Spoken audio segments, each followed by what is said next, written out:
नमस्ते। कुनै पनि ब्याङ्कको सबैभन्दा ठूलो शक्ति के होला? धेरैलाई लाग्ला पैसा, तर त्योभन्दा पनि महत्त्वपूर्ण कुरा हो पुँजी। यो एउटा यस्तो वित्तीय कवच हो जसले ब्याङ्कलाई मात्र होइन, सिङ्गो अर्थतन्त्रलाई नै ठूलो सङ्कटबाट जोगाउँछ।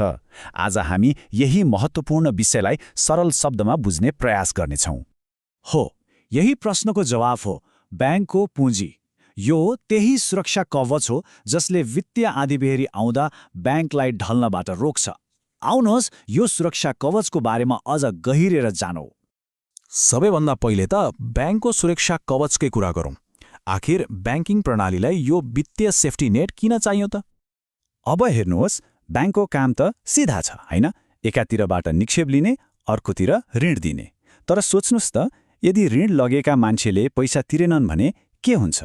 हो, ठ्याक्कै यहीँबाट सुरु हुन्छ ब्याङ्किङको सबैभन्दा ठूलो जोखिम।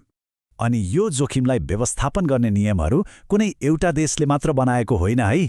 जस्तै नेपाल राष्ट्र ब्याङ्कले लागू गरेका यी नियमहरू बासल अकर्ड्स भनिने एउटा अन्तर्राष्ट्रिय ढाँचामा आधारित छन्। यसले के गर्छ भन्दा हाम्रो ब्याङ्किङ प्रणालीलाई विश्वकै सुरक्षा मापदण्डसँग जोड्छ।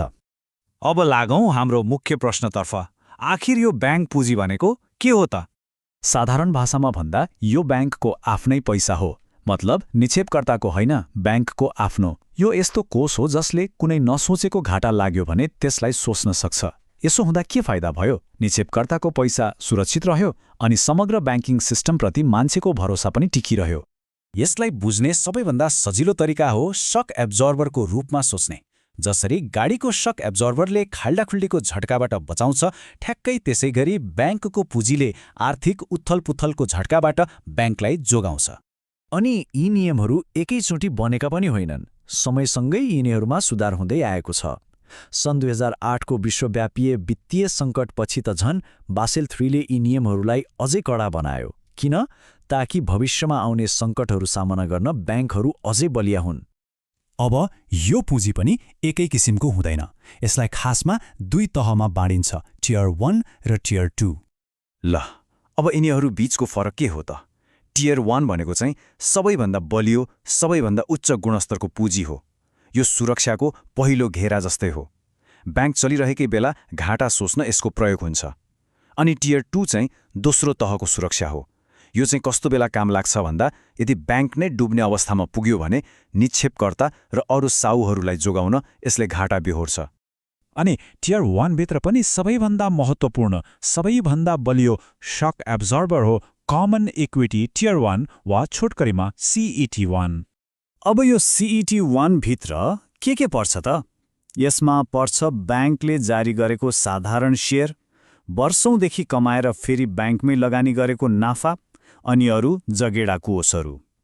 महत्त्वपूर्ण कुरा के हो भने यो बाहिरबाट मागेको ऋण होइन, यो त ब्याङ्कको आफ्नै वास्तविक पुँजी हो। ठिक छ, पुँजी चाहिन्छ भन्ने त बुझियो, तर कति चाहिन्छ त? ब्याङ्कले कति पुँजी राख्नुपर्छ? हो, यसको जवाफ चाहिँ ब्याङ्कले कति जोखिम बोकेको छ त्यसमा भर पर्छ। यसलाई नाप्ने तरिका छ जसलाई पुँजी पर्याप्तता अनुपात भनिन्छ। यसले के गर्छ भन्दा ब्याङ्कको पुँजीलाई उसको जोखिम भारित सम्पत्तिसँग दाँच्छ। अब यो जोखिम भारित सम्पत्ति भनेको के हो? जस्तै सरकारलाई दिएको ऋणमा जोखिम कम हुन्छ, तर कुनै नयाँ स्टार्टअपलाई दिएको ऋणमा जोखिम धेरै हुन्छ। हो, जहाँ धेरै जोखिम त्यहाँ ब्याङ्कले धेरै पुँजी छुट्याउनुपर्छ। नियमअनुसार ब्याङ्कहरूले आफ्नो जोखिम भारित सम्पत्तिको कम्तीमा पनि 4.5% चाहिँ सबैभन्दा बलियो पुँजी अर्थात् CET1 राख्नै पर्छ।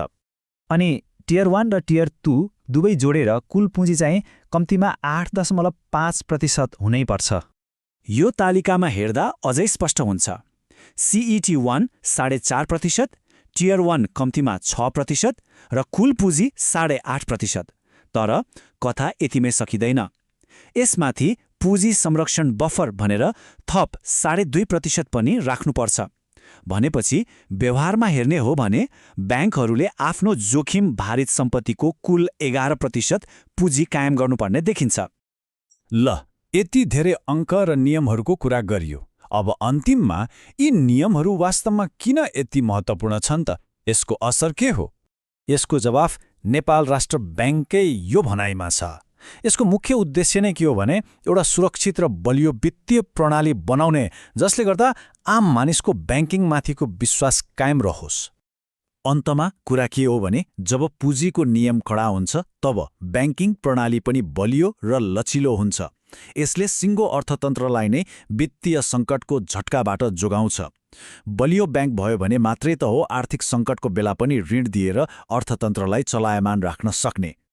तर एउटा प्रश्न सधैँ रहिरहन्छ, हाम्रो अर्थतन्त्र र जोखिमहरू त दिनदिनै फरिरहेका छन्। के आजका नियमहरू भोलि आउने नयाँ किसिमका जोखिमहरूका लागि पर्याप्त होलान् त? यो बहस सधैँ चलिरहन्छ।